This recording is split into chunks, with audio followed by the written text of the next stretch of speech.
आज के इस जबरदस्त विश्लेषण में हम सीधे इंडोनेशिया के एक अलग-थलग टापू पर बसे कस्बे दुसुन की एक बेहद खौफनाक लोक कथा में गोता लगाने वाले हैं।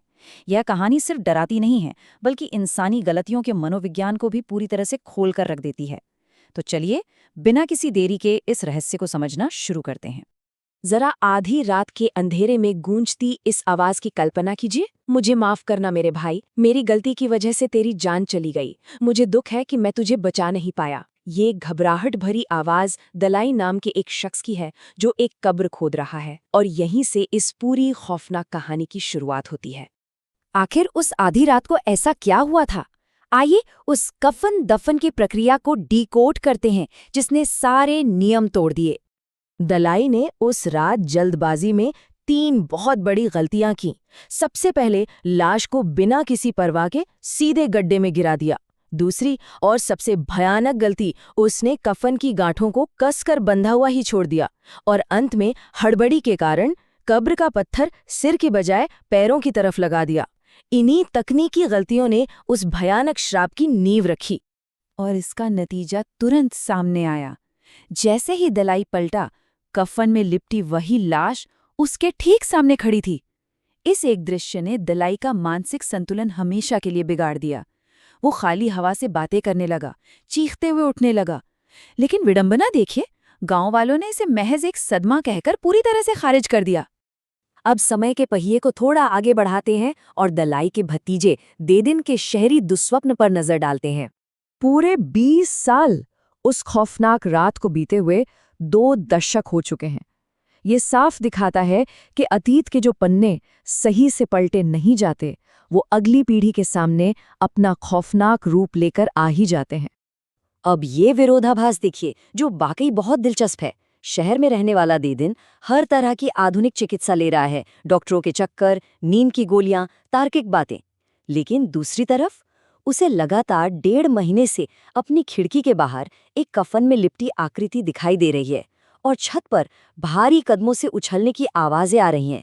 विज्ञान और इन अलौकिक लक्षणों का ये टकराव एकदम अजीब और डरावना है।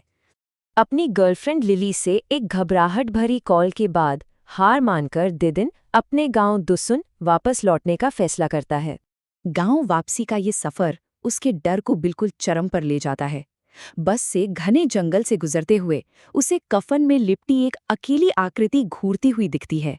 फिर रात 9 बजे कब्रिस्तान के पास एक नहीं बल्कि ऐसी कई आकृतियां एक साथ खड़ी नजर आती हैं। दहशत इतनी बढ़ जाती है कि वो वहां से भागकर सीधे अपने परिवार की पुरानी झोपड़ी में शरण लेता है। झोपड़ी के अंदर पहुंचकर तनाव और भी ज्यादा बढ़ जाता है। अपनी आंटी और अंकल दलाई से मिलने पर देदिन को पता चलता है कि दलाई भी ठीक उसी मतिभ्रम का शिकार हैं। दलाई की पागलों जैसी हंसी और इस साझे दुस्वप्न से ये साबित हो जाता है कि देदिन जो देख रहा है वो सिर्फ उसके दिमाग का वहम बिल्कुल नहीं है। और फिर आता है वो जानलेवा आमना सामना, जहां अतीत और वर्तमान आपस में पूरी ताकत से टकराते हैं। रात के सन्नाटे में जब वो मुर्दाते दीन की खिड़की पर दस्तक देता है, तो अंकल दलाई हाथ में बंदूक लिए गरजते हुए बाहर आते हैं। तूने मेरे और मेरे परिवार का जीना मुहाल कर दिया है, आज मैं तुझे हमेशा के लिए सुला दूंगा। ये उस अनजानी शक्ति के खिलाफ उनकी हताशा से भरी एक आखिरी धमकी थी। लेकिन हम सब जानते हैं कि बंदूकों का उस पारलौकिक ताकत पर क्या ही असर होगा। वो कफन वाली आकृति धीरे से मुड़ती है, अंकल दलाई को दबोचती है और उन्हें घसीटते हुए एकदम अंधेरे जंगल में ले जाती है। उसके बाद सन्नाटे को चीरती हुई सिर्फ एक खौफनाक चीख गूंजती है और दलाई उस अंधेरे में हमेशा के लिए गायब हो जाते हैं। तो अब सवाल ये है कि आखिर ये खौफनाक सत्ता थी क्या? आइए देदिन की आंटी द्वारा बताए गए इस पोकोंग के असल सच का विश्लेषण करते हैं। इंडोनेशियाई लोक मान्यताओं के अनुसार इसे पोकोंग कहते हैं। ये एक ऐसी लाश है जो मृत्यु के बाद भटकने के लिए वापस आती है, क्योंकि दफनाते समय उसके कफन की गांठें खोली नहीं गई थीं, जिससे आत्मा कैद हो गई। और यहाँ सबसे रोंगटे खड़े कर देने वाला सच ये सामने आता है कि वो पोकोंग कोई और नहीं बल्कि खुद देदिन का पिता था। इस पूरी त्रासदी की कड़ियां कुछ इस तरह जुड़ती हैं। दलाई जंगल में लकड़ी काटते वक्त बुरी तरह नशे में थे। उनकी लापरवाही से एक भारी पेड़ गिरा और देदिन के पिता की कुचलकर मौत हो गई। इस कड़वे सच को छिपाने के लिए दलाई ने हड़बड़ी में बिना किसी रीति रिवाज के शव को दफना दिया और उसी कसी हुई कफन की गांठ ने आत्मा को हमेशा के लिए कैद कर लिया, जिससे वो पोकोंग बन गया। लेकिन इस कहानी का सबसे गहरा और भावुक पहलू ये है कि वो पुकुम कोई हिंसक बदला नहीं चाहता था। नियम के मुताबिक जो कोई भी पुकुम की गांठ खोलता है उसकी खुद की मौत तय है। इसीलिए पिता ने पूरे 20 साल तक इंतजार किया।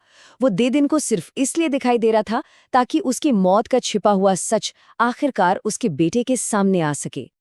जब सच सामने आ ही गया तो अब बारी थी अंतिम प्रार्थना की और उस आत्मा की मुक्ति की। रीति रिवाजों की अनदेखी ने इस तबाही को जन्म दिया था और उनका सम्मान ही इसे खत्म कर सकता था। देदिन पास की मस्जिद से एक मौलवी साहब को बुलाता है। मौलवी पुष्टि करते हैं कि आत्मा का सच सामने लाने का उद्देश्य अब पूरा हो गया है। एक अंतिम प्रार्थना पढ़ी जाती है, पवित्र जमजम के पानी को अभिमंत्रित किया जाता है और आखिरकार आत्मा को शांति मिलती है, जिससे देदिन अपनी जिंदगी में वापस लौट पाता है। ये पूरा विश्लेषण एक बहुत ही गहरे विचार के साथ हमें छोड़ जाता है।